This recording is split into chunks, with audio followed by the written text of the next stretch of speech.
안녕하십니까? 혹시 주변에 극심한 심장 결석이나 그 통증으로 고생하시는 분들이나 평소 이런 문제 때문에 영양제를 고민하시는 분들이 계신지 모르겠습니다. 비뇨의학과 의사들이나 신장내과 의사들이 결석 환자들에게 공통으로 강조하는 성분이 하나 있습니다.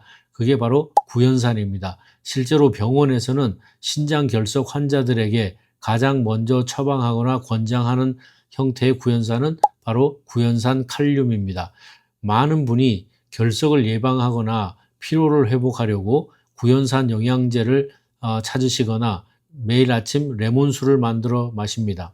그런데 이 속에서 일어나는 엄청난 인체의 비밀을 아시는 분들은 그렇게 많지 않습니다. 실제로 한 독자분은 이런 질문을 남겨주셨는데요.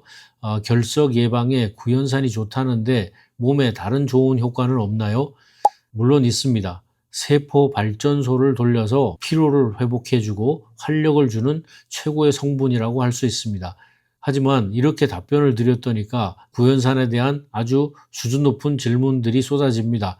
오늘 그 질문들을 순서대로 따라가다 보면 구연산이라는 성분이 우리 몸에서 펼치는 위대한 대반전 드라마를 목격하시게 될 겁니다.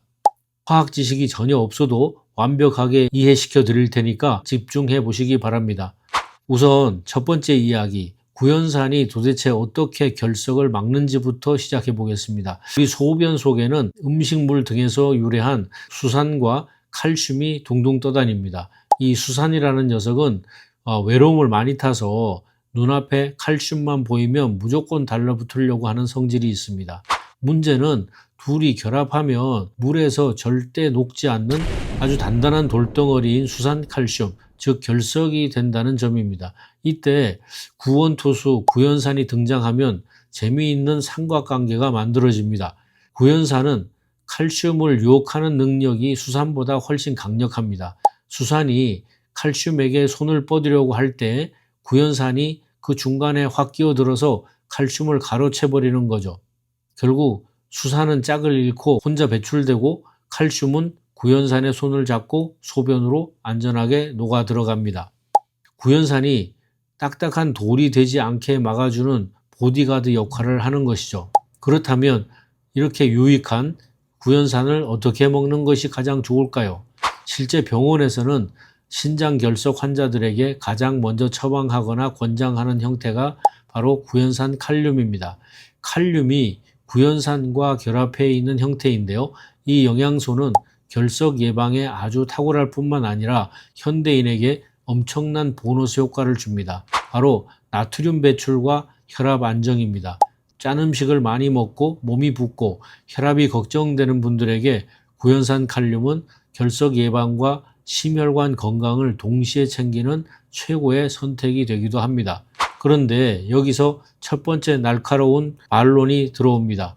박사님, 그건 논리 모순이 아닙니까? 구연산 칼륨은 이미 칼륨과 꽉 결합해 있잖아요.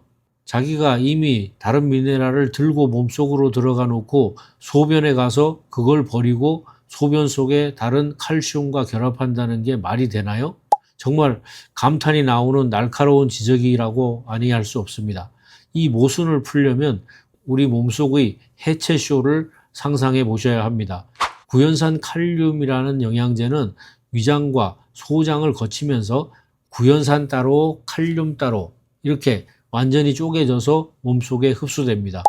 칼륨은 나트륨을 쫓으러 제갈길로 가고 완전한 싱글, 즉 자유의 몸이 된 구연산만 따로 혈액을 타고 돌아다니다가 소변으로 가게 되는 것이죠. 그러니까 소변에 도착한 구연산은 이미 솔로 상태이기 때문에 돌이 되려고 눈이 맞아 있는 다른 칼슘을 당당하게 가로챌 수 있는 겁니다. 그런데 영양제 형태 말고 미네랄이 전혀 없는 순수 구연산 가루나 레몬즙을 물에 타서 먹으면 안 되나요? 이런 질문인데요. 이거는 강한 산성인데 위장이나 치아에 위험하지 않나 하는 걱정도 있죠. 혹시 내 몸속에 원래 있던 소중한 뼛속 칼슘까지 다 빼서 밖으로 나가버리면 어쩌나 하는 걱정도 있습니다. 충분히 걱정하실 만한 부분인데요. 정답부터 말씀드리자면 올바르게 먹으면 안전하고 체내 미네랄을 절대 고갈시키지 않습니다. 오히려 반대로 작용하는데요. 순수 구연산이나 레몬즙이 위장관으로 들어오면 우리가 먹은 음식 속의 미네랄을 감싸 안아 장벽으로 안전하게 전달해주는 흡수 셔틀버스 역할을 합니다. 뼈에 이미 단단하게 박혀있는 칼슘을 뜯어낼 만큼 구연산에 힘이 세지도 않고 오직 소변으로 버려지는 칼슘을 청소할 정도일 뿐이죠. 다만 마실 때 강한 신맛이 치아나 위벽을 자극할 수 있으니 식후에 빨대로 마시는 센스만 발휘해 주신다면 완벽하게 안전하게 구연산을 섭취할 수 있습니다. 자, 이제 가장 치명적인 논리적 모순을 지적할 차례입니다. 방금 구연산이 소장에서 흡수된다고 하셨죠? 그런데 구연산은 세포 속의 발전소인 TCA 회로에 들어가면 에너지로 쓰이면서 이것이 불에 완전히 타서 이산화탄소와 물로 배출된다고 말씀하셨잖아요. 그런데 완전히 불타서 사라진 구연산이 어떻게 신장에까지 가서 결석을 막는다는 이야기입니까? 이런 질문을 만나면 야, 정말 대단한 구독자다 이런 생각을 하게 됩니다. 무릎을 탁 칠 만큼 엄청난 지적이라고 할 수 있습니다. 맞습니다. 우리가 먹은 구연산 칼륨이나 레몬즙 알맹이는 세포 속에서 에너지로 쓰이고 100% 불타 없어집니다. 그런데 여기에 인체의 위대한 반전 드라마가 또 하나 있습니다. 바로 장작과 재의 원리입니다. 우리가 먹은 신맛 나는 구연산이 산성 장작이라면 이 장작이 세포 속에서 활활 불타고 나면 무엇이 남을까요? 바로 알칼리성 재가 남는다고 비유할 수 있습니다. 구연산의 연료 성분은 타서 날아가지만 그 과정에서 대량의 알칼리성 물질들이 혈액을 타고 신장으로 쏟아져 들어갑니다. 즉 구연산 알맹이가 직접 신장으로 달리기 해서 가는 게 아니라 구연산이 남긴 알칼리성 재가 소변의 환경을 산성에서 알칼리성으로 확 바꿔놓는 것입니다. 소변이 알칼리성으로 바뀌는 건 알겠는데 아까 결석을 막으려면 진짜 구연산이 소변에 나타나서 칼슘을 붙잡아야 한다는데 내 구연산은 이미 세포에서 다 써버렸는데 어떻게 구연산이 신장에서 갑자기 뚝 떨어진다는 거예요? 이런 의문을 가질 수 있죠. 이제 결론입니다. 이 구연산은 어디서 마술처럼 나타난 게 아니라 내 신장 세포가 원래 창고에 숨겨두고 있던 겁니다.